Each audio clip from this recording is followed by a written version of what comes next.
Thank you very much, Cooper, and thank you for setting the bar very high about NESTA. This is going to be a bit hard, I think. Thank you so much for coming to the session on digital social innovation. A very, very new term. Hopefully you'll know more about it by the end of this session. Just say I hope to do 3 things today. One is to tell a bit more about the project, so you're more comfortable around what this thing, digital social innovation, means. Secondly, I would really like to learn from you what some of your insights are around this. Once I've told you some of the stories, some of the case studies that we're working on, I want to know from you what you see as the opportunities, the challenges. So be prepared, I'm going to put you to work. And thirdly, I'm going to put you in more work because I want you to help me spread the word about this project, because we're really trying to engage a European community around this new piece of research. So Cooper mentioned NESTA briefly. I just want to know, how many of you have heard of NESTA before? Can you just raise your hands? All right, so 2 words about us. So NESTA was set up in 1999 as an arm's-length body of the UK government with a roughly 340 million, it was bigger back then, endowment to support innovation and creativity in the UK. We've evolved over the years, and 2 years ago when we had a new government come in, NESTA was spun out of government and became a charity. But we got a pretty good deal because they gave us all the money, but we got to become independent of government. So that's pretty nice. Our primary focus now is still supporting innovation and creativity in the UK, primarily focusing on public and social innovation, innovation and economic growth, so new interesting startups, and the creative industries. We work roughly in 4 different ways. So we have an impact investments team, which invests in social ventures with great ideas for how to change public and third sector services. We have our practical programs, which is the biggest part of NESTA, where we run loads of different experiments, fund new organizations to go out and test stuff, develop new ideas. If you have any questions about any of these, please do ask me in the break and I can go into more detail. Then we have our innovation and skills team, which takes a lot of the lessons from all the other work we do at NESTA and go out and help people build their capacity to design and run similar programs and projects. This is the newest addition to the NESTA kind of organization, and it's a very interesting kind of new team. And then finally, we have the research team, where I sit. So the research team focuses on innovation, economic growth, creative industries, and public and social innovation. This project is within the research for public and social innovation bit. I'm a principal researcher on that team. I lead this research project. And just 2 words about me. As you probably already realized, I speak really, really fast. I'm also Danish, which means that you have a Dane talking to a Polish audience in English. So that might be a bit of a challenge. So if anything doesn't make sense, I'm going too fast, or I'm just rambling, throw something at me, wave a hand, do something, and I'll slow down or repeat myself. That goes for the 2 women interpreting in the back. What else? So I'm here to talk about this project, which I spent roughly 2 days of my work week on, called Digital Social Innovation.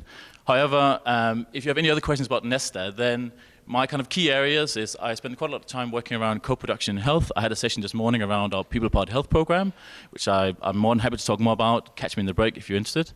I do a lot of work around big data, open data, social media research, and recently launched a new set of research on that.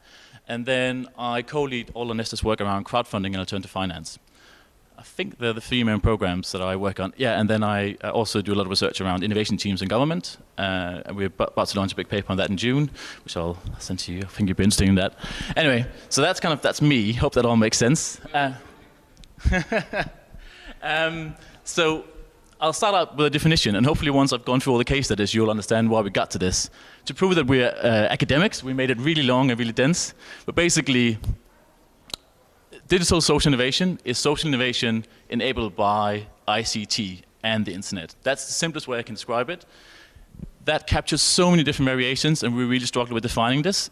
So I'll go through in a bit and talk a bit more about the technological trends, the societal trends, and kind of the type of organizations who are working on this. We find this really, really interesting because of this long list of bullets, but basically because just as the internet and technology has transformed the way we do business, the way we work, Google, Amazon, Netflix, Facebook, it also has a huge potential for the kind of the social innovation side of things. It can empower citizens, it can create new opportunities for partnerships, new opportunities for collaboration, new opportunities for scale. So we talked, and I'll talk a bit more about this later as well. We talked yesterday about how hard it is sometimes to get reach when you're trying to do participation. And I don't think anyone would disagree with the fact that the internet has the opportunity to scale things rapidly, both in good and bad things. I think if you've ever seen a kind of a viral video of a cat falling off a roof or something like that, you'd agree with me. And finally, and most importantly, I guess, it has the opportunity to really improve the way we think about public and third sector services. We can do stuff better using digital technologies. Our project, and as I say, this is a project funded by the European Commission. We're doing it with a set of partners. Has three overarching objectives. So, first of all, trying to define the thing, what is it? Secondly, trying to understand who are the organizations in Europe actually working on digital social innovation? Who are they? What are they doing? How are they connected? This is really interesting for us as an organization, as a research objective, but even more so for the European Commission, who really wants to try and understand how can they better support the future growth of digital social innovation alongside their support for social innovation in general. But this new phenomenon is not delivered by traditional players, so you need to go out there and do quite a lot of mapping to try and find out where are the hackathons, where are the fab labs, where are the data miners who really work in this, and understand from them how can they best be supported to do their work even better. And then finally, and this links into my point, how can policies, funding measures, regulations, standards be designed to better support this type of innovation? Today I'll be talking a lot about the first thing. I'll be talking a little bit about the mapping bit and asking you to help me. I won't be talking about the third bit unless you're interested. Then I have a whole set of slides we can go through around incubators and funding measures, but it might be too much to cover in an hour and a bit if you want to have a conversation as well. But just let me know if you're interested, and I'll come to that. Does that all make sense so far? Super. So the other big challenge is we're not done yet. So I'm not coming to you with all the answers. This is not done. We are roughly 10 months into the program. So we've done all our work around defining, we think. We started developing a website called digitalsocial.eu where we map actors in Europe who are doing this work. We've been doing quite a lot of workshops around kind of what kind of policies and what kind of ideas we should put forward to the Commission. We've been writing and blogging loads, and I'll send you some links after this session on what we mean by this. Because one thing is writing a 250-page interim study report, but we also want to make this something that's more widely accessible to the charitable and kind of public sector. So anything from 11 trends on digital social innovation to top 10 innovators, which we wrote for The Guardian, and so on. Again, all these are free to access resources, so please go ahead, download, share, and so on, and comment as well.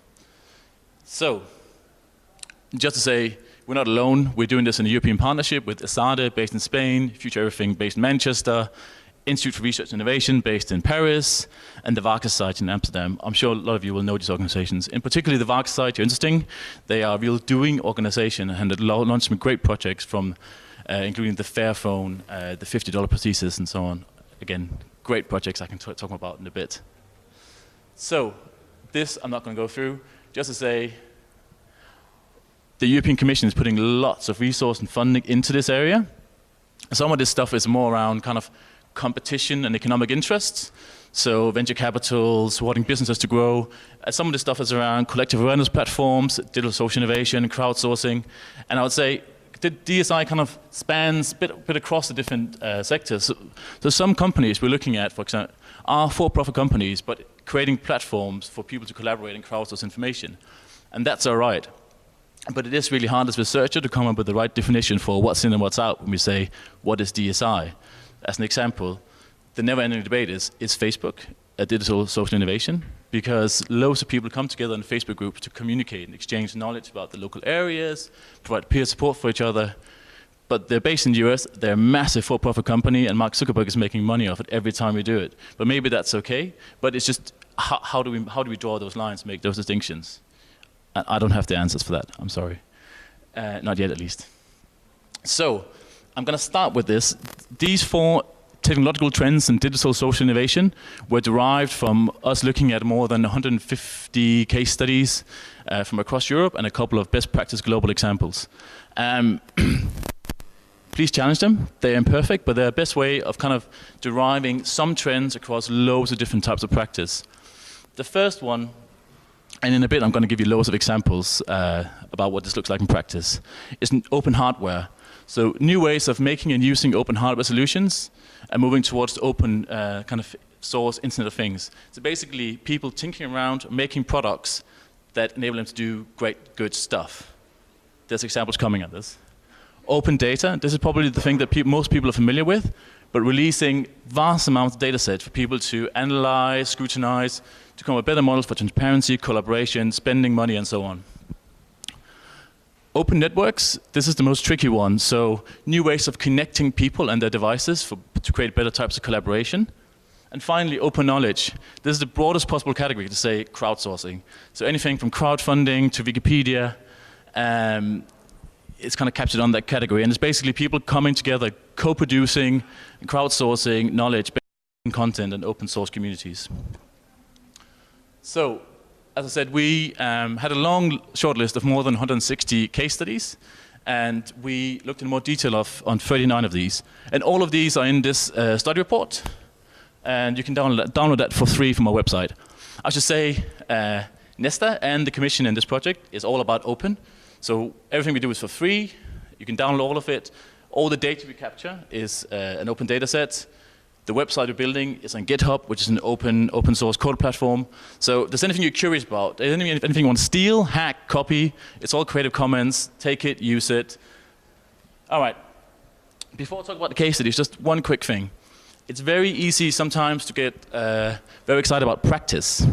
So there's this great online network for patients.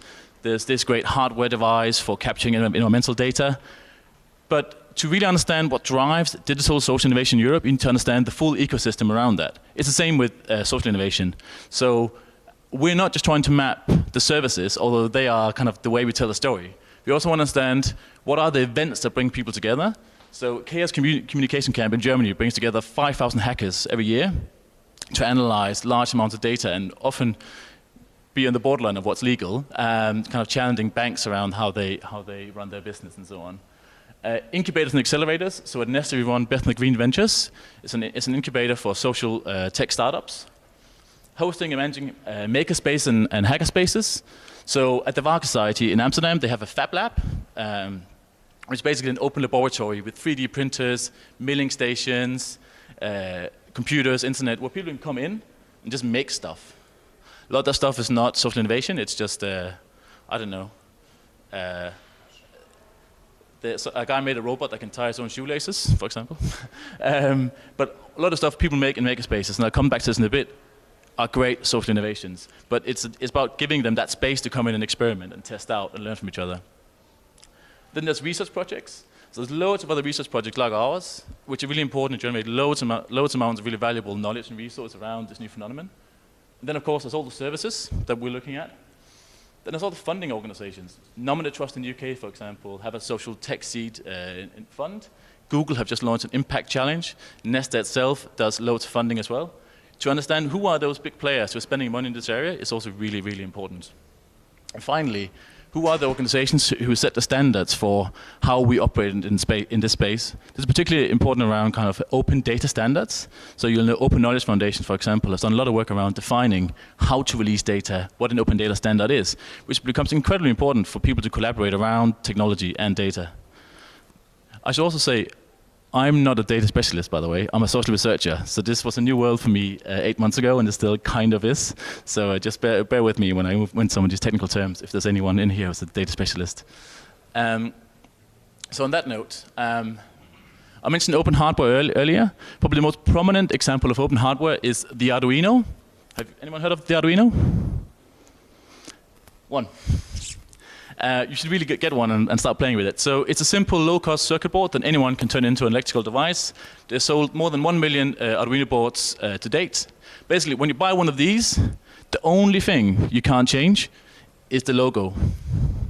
So you can make any product out of it. You can make profit. You can't make profit out of it. That's up to you. There's no copyright. There's no patent, no licensing.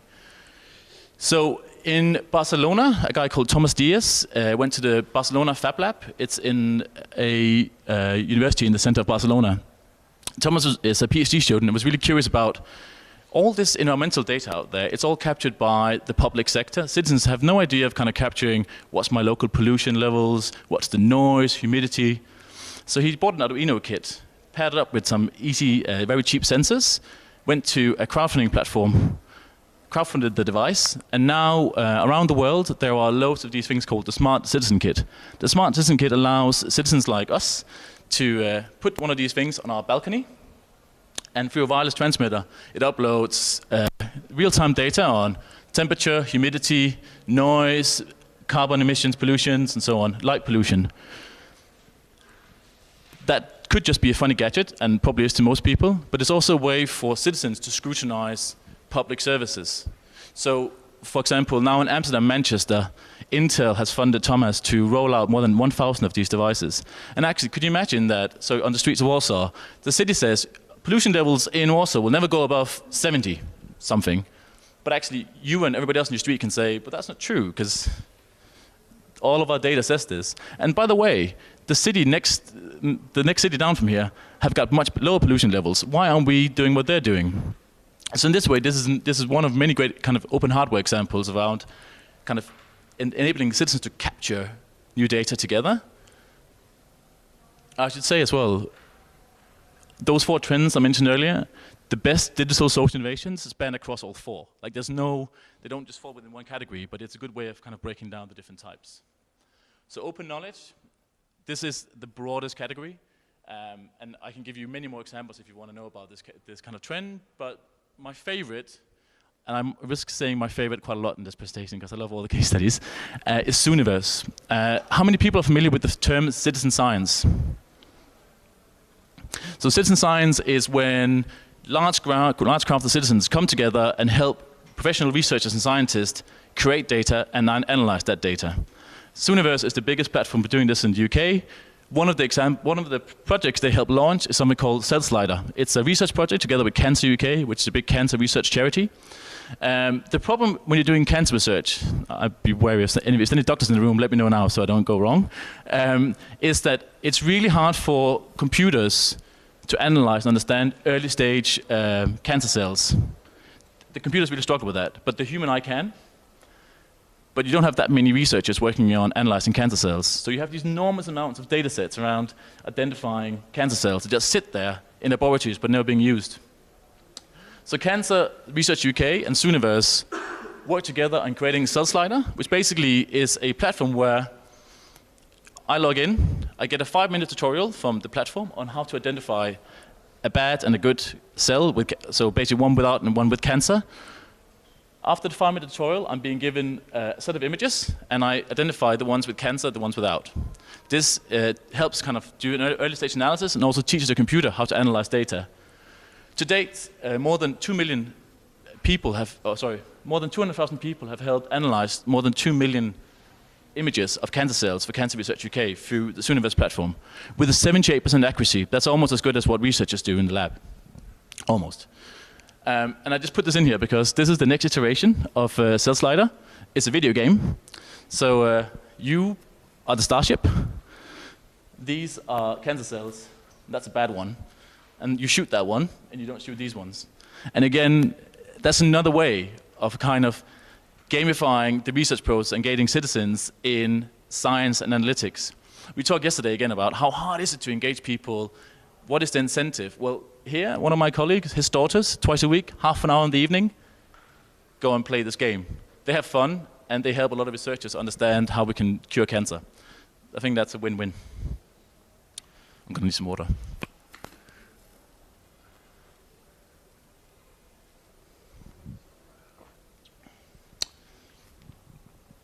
Patients Like Me is a very famous US platform. And again, it's about people living with long-term health conditions. It basically grew out of a guy whose brother had a very, very serious condition called ALS, which basically slowly breaks down your nervous system. And he realized that all the doctors knew all the stuff about his brother's condition. There were loads of real-time information that the brother knew about side effects of one medicine, eating some food helps you cope better, doing sports in the morning makes you feel better, doing extra activities actually is bad for your condition, that nobody captured, and he didn't have anywhere to kind of log this information. So they created something called Patients Like Me, which is basically a platform for people living with long-term health conditions to log any information about their condition. which both helps them exchange knowledge with each other. So I now know that eating carrots is really good to take before I take my medicine, because you've experienced that and it worked for you and now it works for me. They now have so many people, 220,000 users with more than 2,000 conditions, that they start to getting statistical valid data. So there's enough people eating carrots and experiencing positive side effects that you can start saying, this is actually a medical recommendation. It's a fantastic website, and I don't understand why it hasn't grown quicker across Europe. I assume most of you know it, but again, I'm happy to talk more about that. It's one of my favorite examples. Also, there's a fantastic TED Talk by Jamie Hayward, who invented it, and I really encourage everybody to watch that. Finally, so as I said earlier, crowdfunding is one of my kind of pet projects at NESTA when I don't work on this. And of course, crowdfunding has also changed the way, not only how we fund social innovation, but also how we create engagement around it. So often Kickstarter and Indiegogo for all the gadgets and video games get all the attention. But there's actually a huge amount of crowdfunding platforms out there designed to fund and kind of create campaigns around projects with a social aim. My favorite, the most kind of clean of these is Gotio. Gotio was the platform that the Smart Citizen Kids guys earlier crowdfunded their first product on. It's a Spanish crowdfunding platform which allows any social entrepreneur to launch a campaign under one condition or two conditions. One is it has to be Creative Commons licensed. So if you create a product that's funded by the crowd, once it's on there, once you made it, anyone else should be able to copy the design. You don't own the copyrights to that product because the crowd's funded it, which is actually one of the big problems with Kickstarter. I can talk more about that as well. And it should be for the common good. So you should crowdfund stuff that helps people. So educational board games, summer of collaboration, creative interaction scenarios in Spanish. I don't know what that's saying, but it's really interesting. And there's loads of different platforms now out there that kind of circumnavigates the traditional kind of funding landscape where you have to go to the Commission or to NESTA to get funding for a good project. Actually, now you can turn to the crowds. So I mentioned earlier open networks. Open networks can be understood in different ways. To me, it's the best illustrated as we all got internet devices, phones, laptops, and they all work independently of each other. And then big providers connect them together. However, there's loads of opportunities for grassroots communities to create new ways of connecting the devices for mobilization and providing kind of collaborative, common good services. My favorite example of this is so if you pronounce this in Spanish, it says Wi-Fi, not Giphy. So Wi-Fi-Net. Wi-Fi-Net was founded in 2008 as a response to the lack of Wi-Fi in northern Spain, rural Catalonia. There simply just wasn't any providers providing Wi-Fi there. And personally, I think that Wi-Fi is a human right, or internet access is a human right. So many of our services, but like roads, right? We should have access to it to access all kinds of services. So to address this issue, the people behind Wi-Fi-Net created what they call a mesh network, which means that basically, if you have internet on your computer, and you have internet on your computer, and you have internet on your computer, you install the Wi-Fi-Net, which creates a network node, which means that if you have the node, you have the node, you have the node, and you have the node, you can access his internet. And then you share it that way as well, and that grows the strength of the network. Raise your hands if that made sense. Good. So it has more than 23,000 working nodes in northern Spain. And I think it's a fantastic example of, we all have these devices, and we can do so much stuff with them without having to ever be bothered with big internet providers or big companies. There's fantastic examples as well of things called Open Garden, which is for mobile phones, where you share 3G signals across mobile phones. Again, it's really worrying, so there's a lot of big telephone providers are really worried about this, because how are they going to make money if everybody just shares stuff across the different devices? Tor is probably the most famous one, so this is the stuff Edward Snowden uses to communicate when he wants to avoid the NSA. But again, basically the way it works is that if I want to send a message to Edward, but I want to encrypt it, all of you agree to help me encrypt it, so you all install Tor of your own computers. So I send hello to you, and that gets broken up into 5 different letters, which gets broken into many different bits, gets sent out to a network of 4,000 people, and then gets collected back at Edward's computer. So the encryption is done by the grassroots network. Tor is controversial because it's being used by activists in Ukraine, in Egypt, to avoid surveillance by the state. It's also being used by really horrible people, child molesters, fraudsters. So there's a tension here where sometimes secrecy and avoiding the state is a good thing. Sometimes it's really, really bad.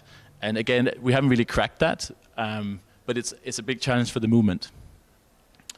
Safecast is very similar to the Smart Citizen Kit I mentioned earlier, but a really good example of what a network can do at scale. So after the Fukushima nuclear disaster in 2011 in Japan, I don't know if you remember, but there was quite a lot of controversy around what is the actual radiation level in Japan. And the state was saying, well, it's not that much over here, but it is over there, but don't worry. And the team behind Safecast, which were a group of guys from Australia, Japan, and the US who met over Twitter conversations about this, said, we really need a way for us citizens, Japanese citizens, to be able to capture radiation data. But they realized that either the tools that citizens could buy were cheap and really crap, or really, really expensive. So again, they used the Arduino to build this, which is the first Safecast radiation measurement product. They crowdfunded it through Kickstarter, sent it out to volunteers in Japan. They put it on cars, they used it hand monitored, and went around areas around Japan and created a massive open data set, now with more than 13 million data points of radiation levels in Japan. They now contrast that to government data, so saying, well, look, the state says this, but all of our data says this, so there's a problem here. And in Fukushima Prefecture, the local authority has if you Google it, you can see the map, has got the Safecast map on their website, saying, we think this is the best way of showing radiation level.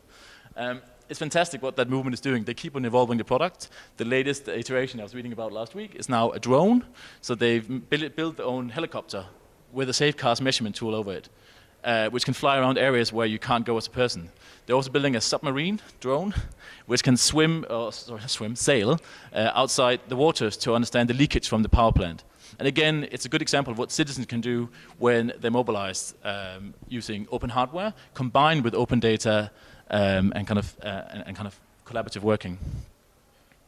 So open data is the last one. Actually, there's a case study I haven't included these slides, but I want to talk about because I think, how many here are from local authorities or the public sector? One. A couple. Okay. So in Vienna, Vienna is lauded as one of the best local authorities for open data in Europe, and 3-4 years ago, they decided to release vast amounts of the data they hold as a city. Not because they knew what they wanted out of it, just because they had it, and they thought someone else probably could do something with it. So they released more than 109 dataset. I think they got more than 130 applications for the city developed as a result of that. Some of them are more like transport applications or kind of usual stuff. But my favorite, and this is really random, but I love it, is something called the fruit fly. The fruit fly takes city information around public parks and public parks with fruit trees, pairs that information with when do different fruit trees ripen, and then a Google map. So you can download the fruit fly from the city, and you can see, if I want a free apple today, I walk over there. Which is really, it's such a small thing, but it shows what citizens or citizen developers can do when they get data, and kind of they can develop stuff that the city could never have thought of coming up with. I really want one to be in London. So another example of open data, and this links back to kind of crowd mapping. We wish we were as good at it as Ushahidi is. So Ushahidi is as most simple is a map where anyone with an interest in a particular cause can log an issue. So it was developed in the 2008-9 Kenyan elections to track election violence. So people saying, we want to go vote over here, but there are guys with guns outside, or there are there's no paper for the candidate we want to vote for. So you can create quickly a massive crowdsourced map across the country with all the issues around the election. It has also been used in other countries to track medical supplies. So a big provider, I guess the kind of the Polish aid agency will send medicine to Nigeria, but somewhere along the way it gets lost. And people in the end communities can say, well, in this city we have now received 15 boxes And they're like, well, hold on, we sent you 30. Like, what happened in the process? And there's a way of kind of tracking along the way what happens. You were using it during the class. You are? Yeah. Amazing. So, super, so you know all about it then. All right, I'll skip past this one quickly. I just want to say, in Haiti, so the most famous example of this is Haiti, where when the earthquake happened in Haiti, I think more than 3,500 incidents were logged in the first day in Port-au-Prince, and an evaluation later on found that it demonstrably saved more than 15 lives because rescue and response found out where to go and help people where there were fires that they couldn't have found if they hadn't had help from the crowd. So it's a fantastic service like this. Another of my favorite case studies. I'm going to quick fire all these at you so you have stuff to think about in a bit. Open Corporates is a UK startup which basically wants to create more transparency around the corporate world. So particularly after the financial crisis, as we all found out, there are loads of big companies, including Goldman Sachs, who've got corporations all around the world. We don't know how they're all connected. And it creates big problems, particularly when you want to understand the size of the companies, but also when you want to understand their subsidiaries and how they're hiding for the taxman. So basically, open corporates are working with partners all over the world on scraping data around corporations. So if you live in Cayman Islands, if you live in Copenhagen, if you live in Malmö, if you live in Warsaw, you can work for open corporates by looking at your government's data, turn it into an open data set, which gets shared with open corporates. And then they create this massive web map. So, for example, for Goldman Sachs, they found out that they have 1,763, I think that's the right number, subsidiaries. And of those, 250 of them were in Cayman Islands. That's a lot of subsidiaries for a big global bank in a very, very small place. Then what they do is, and this is one of the things where visualization, making data beautiful, becomes really handy. They created a map of the world that visualizes the world based on, proportional size based on where there are most subsidiaries of banks. So Cayman Islands is a massive country on the Open Corporates map, and it really shows the absurdity of how we've structured the corporate world. And it's a good way of kind of starting some of the debates around banks, transparency, and so on. This one's died. You might.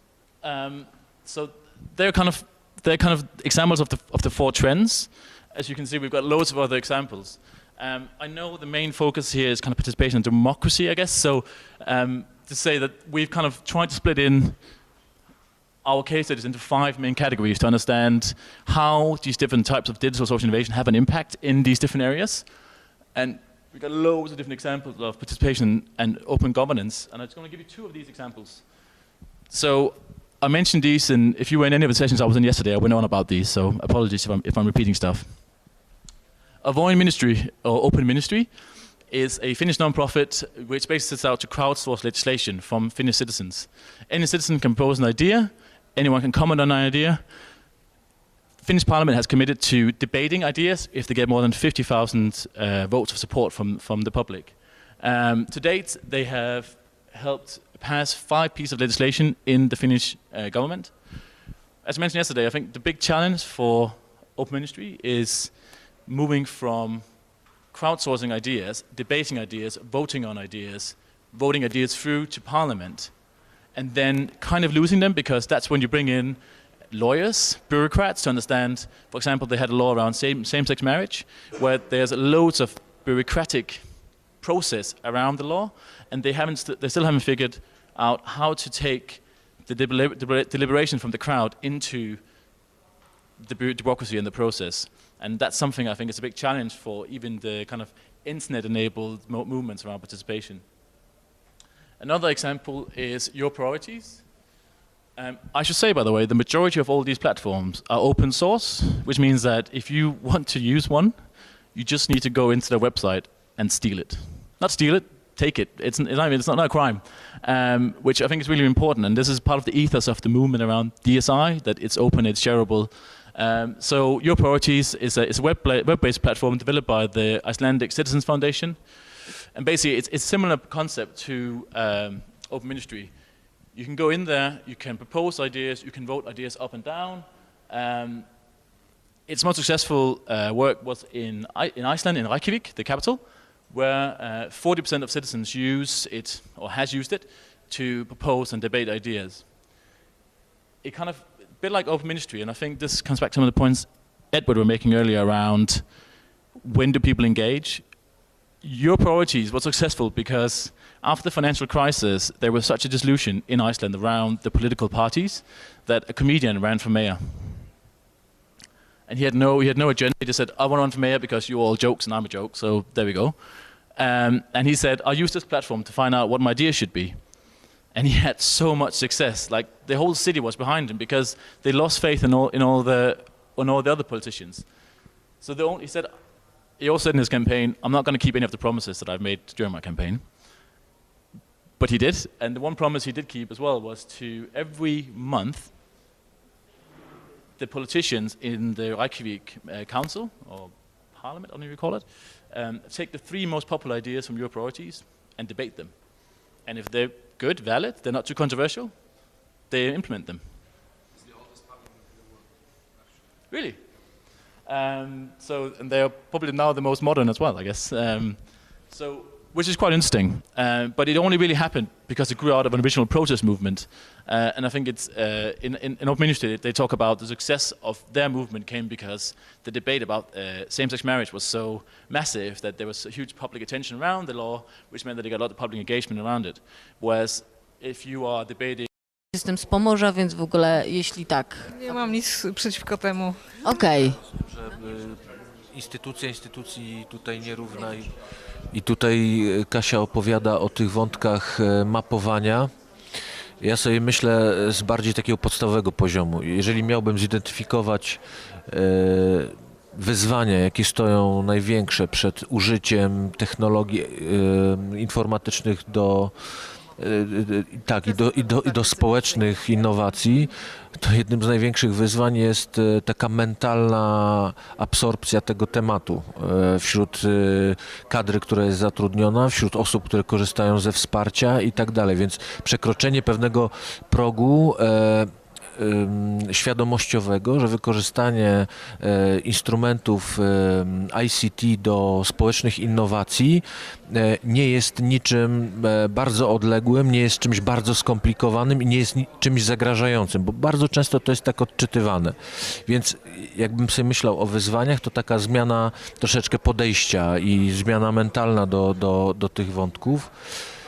Z kolei kiedyś myśmy pracowali nad taką innowacją, żeby osadzić na wszelkich stronach internetowych, które dotyczą wsparcia społecznego, takiej sztucznej inteligencji wyprodukowanej kiedyś przez Fido Intelligence, taką firmę, upostaciowiona sztuczna inteligencja, która zasilana była danymi, różnego rodzaju informacjami i ona miała być interaktywna w temacie bezdomności. I na przykład, jeżeli ktoś wchodził na stronę MOPS-u, to komunikował się z postacią za pośrednictwem klawiatury, na przykład wpisując spotkałem dziś osobę bezdomną i interakcja polegała na tym, że padało pytanie, a gdzie ją widziałeś?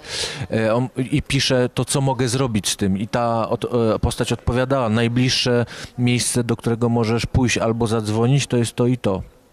Więc tu coś, co można byłoby zyskać, to odbarczenie służb pomocy społecznej od udzielania takich bardzo podstawowych informacji na temat telefonów, adresów i tak dalej i spowodowanie takiej koncentracji na tej pracy relacyjnej, a nie tej pracy informacyjnej, urzędniczej i w ten sposób można byłoby doprowadzić do ciekawej dystrybucji, że tak powiem, sił i zasobów. Tak naprawdę administracji publicznej, znaczy tymi rzeczami, które jakby nie...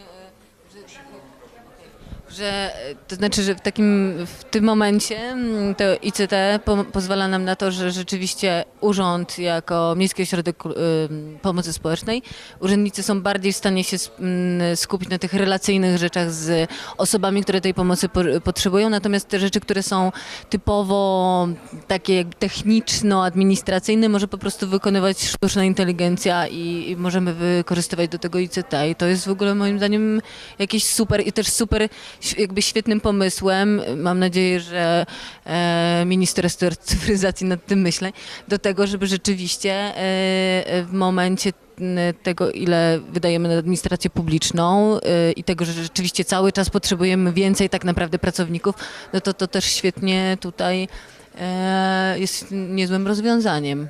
Tam parę też takich było...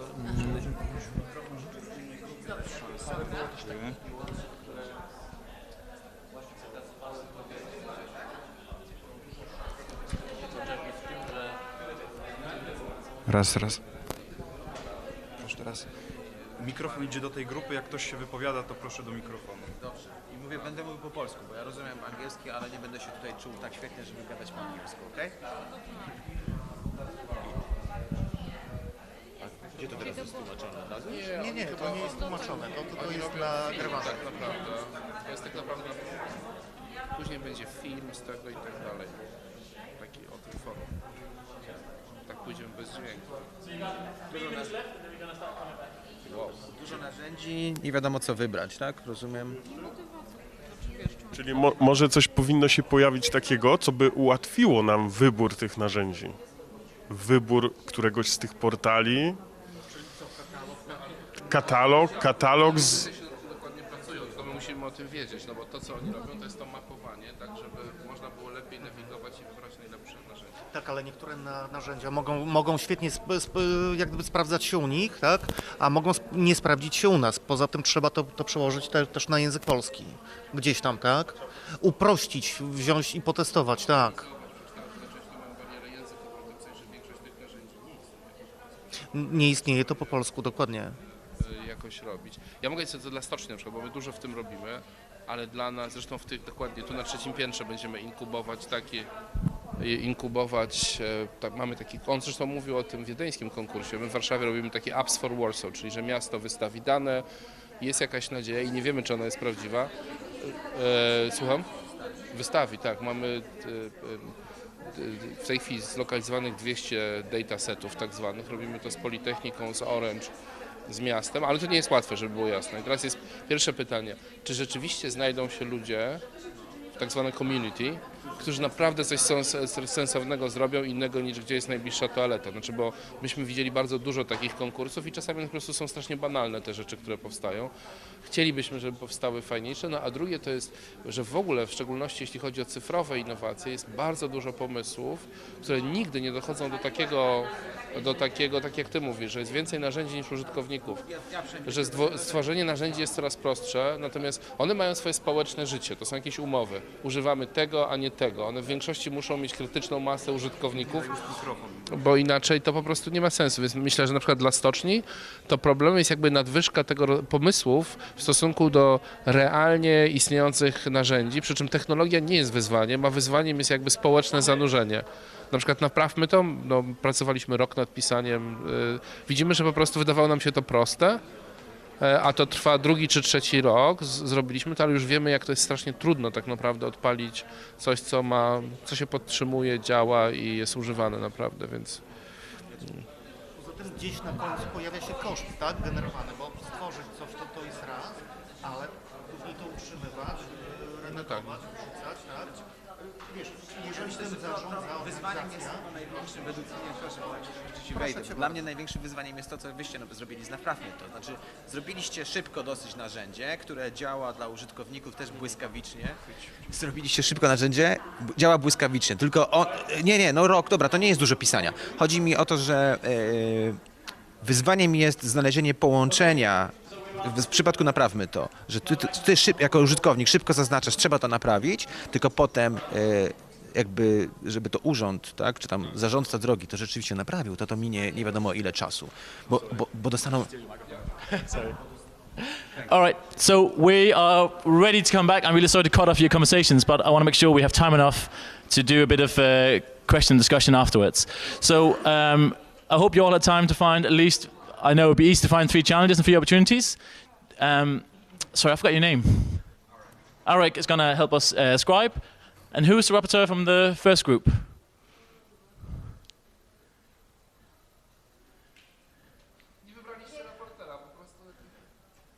All right. That's okay. If you come up with like 1 or 2 for each category, and then we can talk about big questions afterwards. I just want to make sure I think it's really important to understand what you think is challenging around this. Then we'll talk about it afterwards. Wyzwania, o których żeśmy mówili. Na pewno pewnym wyzwaniem czy rzeczą, którą trzeba byłoby w przypadku mojej instytucji, ja reprezentuję instytucję pomocy społecznej.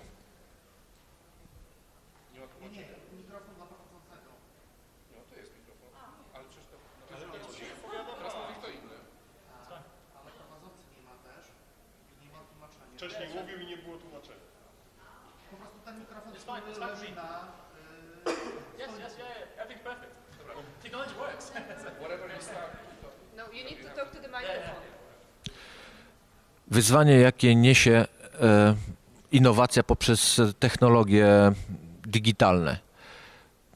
Jedną z głównych wyzwań to jest zmiana mentalna, podejścia, przełamanie pewnego progu oporu i stereotypu, jaki się wiąże dosyć często z odczytywaniem, że technologie ICT i innowacje społeczne to jest jakiś Mars, coś dalekiego z przyszłości, coś skomplikowanego, w co na przykład w obszarze wsparcia społecznego nie możemy grać, bo my pracujemy z ludźmi. Więc to jest jakieś tam dosyć mocne wyzwanie. Z drugiej strony opowiedziałem bardzo szybko naszą próbę osadzenia innowacji poprzez technologię ICT i to była próba zdefiniowania, zbudowania link bota sztucznej inteligencji osadzanej na stronach pomocowych, która by była taką interaktywną formą udzielania informacji, podstawowych informacji o instytucjach pomocowych i o namiarach, adresach i w ten sposób szansa, jaka byłaby dana przez taką innowację, byłaby taka, że można byłoby redystrybuować rodzaj pracy. Na przykład pracownik socjalny czy ktoś, kto wspiera osoby, nie musiałby poświęcać tak wiele czasu na udzielanie informacji na temat numeru telefonu czy adresu, a mógłby zająć się pracą nad relacją z ludźmi czy tym wsparciem takim sensu stricte. Więc to była jedna z tych możliwości, które się pokazywały przy tym, a też nie byle jaką korzyścią czy możliwością, którą mogłyby dać innowacje społeczne poprzez ICT, byłoby też odetykietowanie polskiej pomocy społecznej jako tworu zastygłego, betonowego, który jakby nie podąża za czasem i no, nie uczy się niczego, więc to też jest, myślę, ważna rzecz. Jeszcze jedną taką rzecz, jako wyzwanie czy możliwość. Wyzwanie dla... Ja jestem też w organizacji pozarządowej, która jest bardzo duża i działa w różnych miejscach w Polsce i skupia takie grupy nieformalne. I pytanie jest o to, jak my możemy wspólnie, będąc w różnych miejscach, decydować w bardzo dużej grupie. To znaczy, żeby jakby próbujemy robić to bardzo horyzontalnie, natomiast unikać jakiejś tylko reprezentacji, ale rzeczywiście jakoś mocniej demokratyzować też procesy decyzyjne. I jakby z jednej strony wyzwaniem dla wszystkich organizacji, wydaje mi się też pozarządowych, jest to, że rzeczywiście w ogóle zdemokratyzowanie procesów decyzyjnych w organizacjach większych, które wychodzą, gdzie decyzje wychodzą poza sam zarząd, tak? A z drugiej strony jest jakby problem polega, z jednej strony jest pewnie jakoś tam mentalny, bo rzeczywiście organizacje są od 10 lat, 20, więc jest mit założycielski, jest trochę trudno to zarządowi też przełamać, a z drugiej strony technicznie nie wiemy, jak to zrobić. To znaczy, jak to zrobić, żeby rzeczywiście, w jaki sposób innowacje digitalne mogą nam pomóc w procesie podejmowania decyzji, komunikacji i poszerzaniu się tego. To jest bardzo też teraz, myślę, ważne dla różnych ruchów, czy ruchów miejskich, czy innych grup nieformalnych, na przykład takiego ruchu artystów, którzy też z całej Polski zakładają związek zawodowy i chcą podejmować jako wszyscy artyści, którzy są w to zaangażowani, ale nie potrafią zrobić tego więcej niż 15 osób, bo to jest po prostu już niemożliwe. I jakby, jak tutaj właśnie może ICT nam pomóc w tym? To jest wyzwanie. We'll just go straight to the next group. We'll talk about all these things afterwards, but I think it's important we get through all the groups first. So who's here? Yeah. Teraz mam wrażenie, że się nie odnieśliśmy tak do instytucji żadnej ani organizacji, ale mówiliśmy o konkretnym portalu i jeśli chodzi o szanse, no to tutaj właściwie o portal? To jeszcze, myśmy omawiali konkretny przypadek właśnie społecznej innowacji cyfrowej w Polsce, czyli portalu mojepaństwo.pl, który zastępuje dotychczas istniejący portal Sejmometr w dużo większej skali. I to jest portal udostępniający dane publiczne, ale już nie tylko udostępniający dane, ale też oferujący różne aplikacje pozwalające na takie praktyczne używanie tych danych w życiu codziennym i pokazujące powiązania między danymi.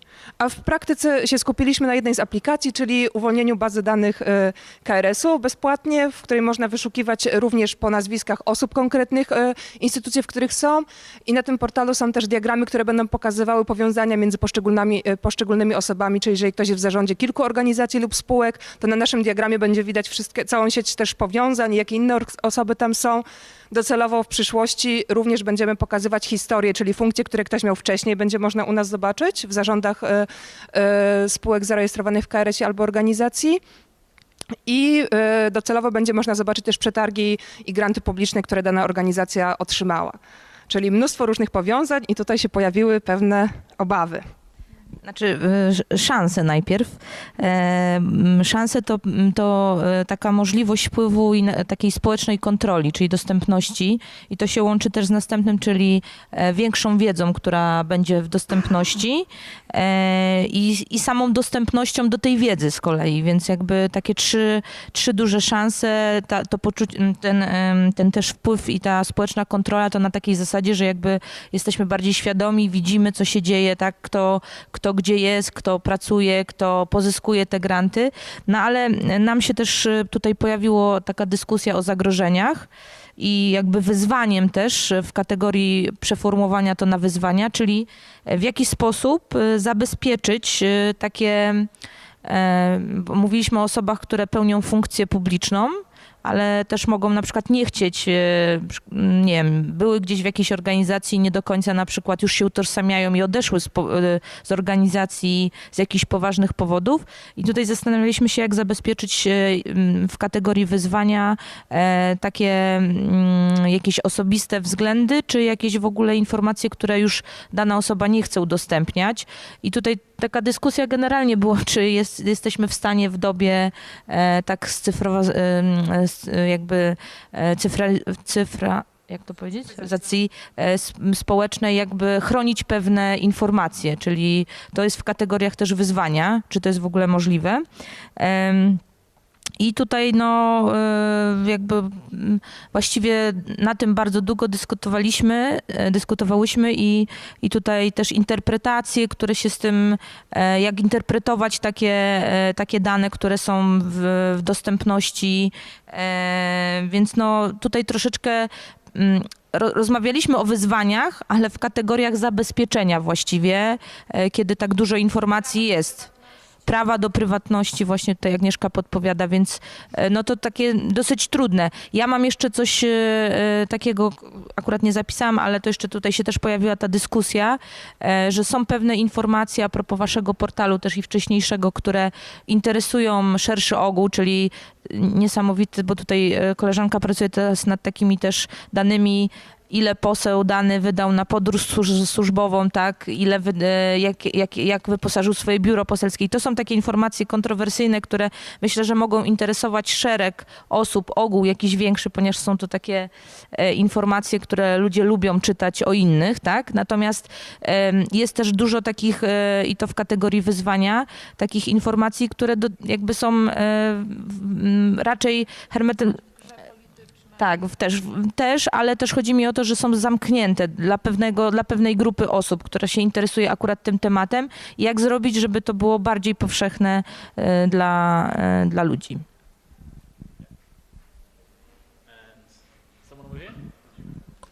Tak, ja jestem reporterem. To myśmy w zasadzie o podobnych rzeczach wszyscy tutaj dyskutowali i dla nas jakby największą szansą to jest w zasadzie jako nadzieja na stworzenie, znaczy na to, że wreszcie będziemy mogli się wymieniać informacjami, zasobami, wiedzą,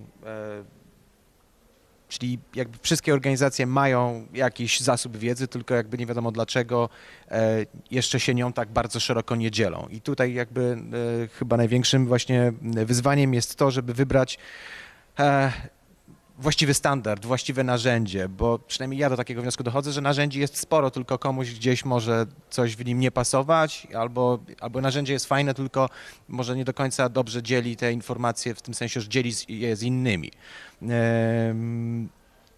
I też pojawił się tu na końcu wątek właśnie z ochroną prywatności, ale to może ty go rozszerzysz, przepraszam, że tak. Dziękuję ci bardzo, Marcin. To jest tak, że taka refleksja, która też się nasunęła nam po jednym z narzędzi, które pokazywałeś, a mianowicie pacjent taki jak ja. I tam jest bardzo dużo danych wrażliwych i to jest takie pytanie, na ile używanie nowych technologii, tych innowacyjnych technologii jest takim zderzeniem dwóch praw człowieka, tak, czyli prawa do prywatności i prawa do informacji. I to są takie pytania, myślę, ważne też z punktu widzenia organizacji, które reprezentujemy, że mówimy o dostępności, a czasami zapominamy o tym, że prawo do prywatności, bo tutaj jak gdyby nie odnosząc się do sfery osób funkcjonujących w przestrzeni publicznej, ponieważ one się zrzekają de facto z tej części swojej prywatności, one są zobowiązane do tego, żeby informować osoby, które je wybrały do reprezentowania o tym, jak wydają publiczne pieniądze. Natomiast chodzi tutaj o osoby, które są zaangażowane mniej lub bardziej prywatnie w działania na rzecz społeczności lokalnej. No i to są takie rzeczy, o których tutaj mówiliśmy. Ja miałem jedną, którą mogę dodać, bo my sporo takich projektów robimy i nawet tutaj mówiłem o tym na tym piętrze, będą inkubowane projekty bazujące na tym konkursie Apps for Warsaw, które robimy wspólnie z miastem, z Politechniką Warszawską, z firmą Orange, z Fundacją TechSoup. I chyba największy problem, a Stocznia ma na koncie kilka takich projektów, jest generalnie przeprowadzenie go od fazy pomysłu, nawet kawałka software'u, do czegoś, co my nazywamy społecznym życiem takiej aplikacji. To znaczy tego, że ktoś jej naprawdę używa, że ona ma model biznesowy, że jest zasilana danymi i tak dalej. I tutaj technologia jest najbardziej banalną częścią tego. Najbardziej skomplikowaną częścią jest przeprowadzenie tego od fazy dobrego pomysłu do fazy autentycznego, społecznego życia. I, że tak powiem, prawdopodobieństwo od iskry do czegoś, co naprawdę działa, wymaga bardzo dużo pracy, więc moim zdaniem jest problem nadwyżki pomysłów w stosunku do autentycznie działających aplikacji i niedoceniania tego, jak dużo zajmuje przeprowadzenie tego przez ten długi przez taką dolinę, powiedziałbym, nie chcę powiedzieć śmierci, ale to jest strasznie długo, zanim niektóre rzeczy zaczną działać realnie.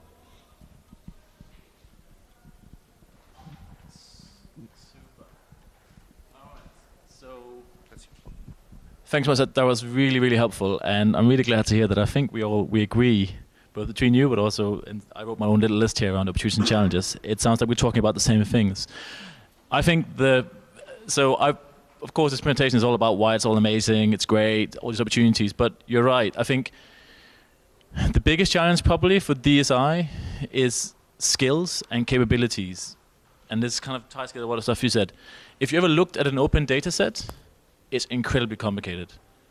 And we talk about kind of grassroots bottom-up innovation, but the guys who are really good at doing open data analysis, for an example, so that the Open Poland, the transparency document project you talked about, they are hardcore statisticians, right? They're quantitative analysts. They're the people who'd go and work for Google and Facebook, and they probably do, and in the spare time they do all these great civic apps. So I think there's something around kind of, in the UK, NESTA is involved in lots of teaching children how to code, make things do stuff around open hardware, but there's an enormous gap between kind of the leading edge of the sector right now and then kind of this long, long tail. And I also think we have to, I don't know what the answer is, but I think we have to be realistic about what you can expect from organizations, small charities, in terms of engaging with this. I think there's one where we maybe have to accept that the platforms, the actual development and making is specialist with an ethical hat on. But then there are all these platforms that then people like us can use and work on and share stuff. But the actual creation will have to work together with specialists. But that's where it's interesting, because more and more we see these people working who could go and work for Amazon or Google or Facebook, but actually say, hey, I want to create a civic app.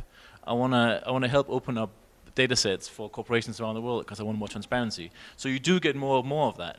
but it's how we link up their skills with the kind of third sector and kind of social innovation movement. Building on that, one of the things I find a little bit scary is that the majority of cases I've looked at in DSI is from new entrants. They're not traditional NGOs and charities transforming what they do. It is new organizations kind of emerging and quickly going in massively because they really understand the drivers of kind of the 21st century, online, technology, social media. And I really want to do a piece of work when we finish this research on how to transform charities, like basically going digital, because I think we're missing a trick if we don't understand how to make the most of these opportunities. The only organization that I think are doing really well is Cancer UK in the UK. They're the ones with the cell slider. They have a crowdfunding campaign for research projects. They do citizen science to get citizens involved in analyzing data. They have I met with the head of digital there. They have the whole organization has written a digital strategy transforming the organization. And I think we need to kind of be real about what it means for the sector, both in terms of strategies, the people that are involved, the volunteers, what volunteers do, how you reach out. And so kind of just to log that. Maybe that's not the most kind of optimistic kind of thing to end on, but I think it's important to kind of how we make the most of all this. The other thing, so I'm sure you're all aware that the biggest challenge when we talk about social innovation is how do you measure impact? And it's the same thing with this. For this thing to really grow, we need to understand how does it actually contribute to helping us achieve the outcomes and the impact we want in society. It's really hard with social innovation. It's less hard, my hypothesis, with digital social innovation because so much of it is data-driven. Like we can see that X amount of 1,000 people participate in the platform. We can visualize the transparency. We can understand some of the cost savings. But it is one of the biggest challenges that lots of these organizations really still struggle with saying, we're doing all this great stuff, but we still don't really know how to communicate to big funders, philanthropic organizations, and the public sector why we add value to their cause, which is really important. And then finally, the stuff around kind of openness, good or bad. So you talk about the privacy bit. I think is so important as well. So everything I said on that list was like open everything, because I think open drives lots of collaboration and lots of really good stuff. But also sometimes privacy is good. Sometimes I don't want people to know that I'm 53, I'm diabetic, and I just got divorced. Do you know what I mean? Like, they're like three things that they're really personal data. What's interesting about patients like me is that people opt in. So people opt into sharing information with each other, and they say, and it's a particular situation where people are really sick, and they're like, anything I can do to get better, or anyone else can get me better. That's also why they say, please share all this data with research organizations. They can create better medicine, better tools to help me with my condition. It's a different challenge when, as the NHS did in England, recently started releasing data sets saying, help us innovate, here's all this data, which has two big problems. For the first of all, the organizations going to innovate on it are massive corporations, not civic innovators, because the skills challenge. Secondly, within NHS weren't that they aren't experts on releasing data, so they ended up releasing information, which actually meant that if I looked really closely at that data set, I could find out that Edward went to this hospital with this condition on this day, because there is so much rich information that you can actually start pinpointing people without having their names. And that's a massive challenge for the whole open data movement, because privacy is, I don't need to explain to you how important that is. But I think that, and there's still so much work needs to happen there. And often the kind of over-enthusiasm about data and openness kind of drives us too much in the direction of, hey, let's just think about what we're doing here. I think we're running out of time. I'd like to spend the last 5-10 minutes just kind of talking about this project and any questions you've got. Just to say, that's our email address, that's our Twitter handle. I didn't put my Twitter handle up there, but I'll send it around as well if you want to stay in touch with me. The website, please go have a look at it. If you got a lot of time, read this. Interim study report, 250 pages, lots of very long case studies, really, really a lot of detail. If you have 15 minutes, go into NESTA's website, or just Google this, 11 Trends in Digital Social Innovation. It's the same as the one left on the front cover of this postcard. which where we just try really simply to outline what we think is 11 really interesting features of this work. And if you want to translate it into Polish and share it, please do. We want to get this out as much as possible. Equally, we have this Guardian article as well around 11 people who we think are pioneering this work. So yeah, please do kind of keep following the project and stay involved. So now I think, should we just go to, how long have we got? Someone was there with a map earlier saying 10 minutes, so I should make up. 3. All right, so that's 3 quick questions, quickly. Anyone? No? Yes? No? All right. Well, thank you so much then for coming along, and I hope there was some food for thought and inspiration here. And please do stay involved with the project.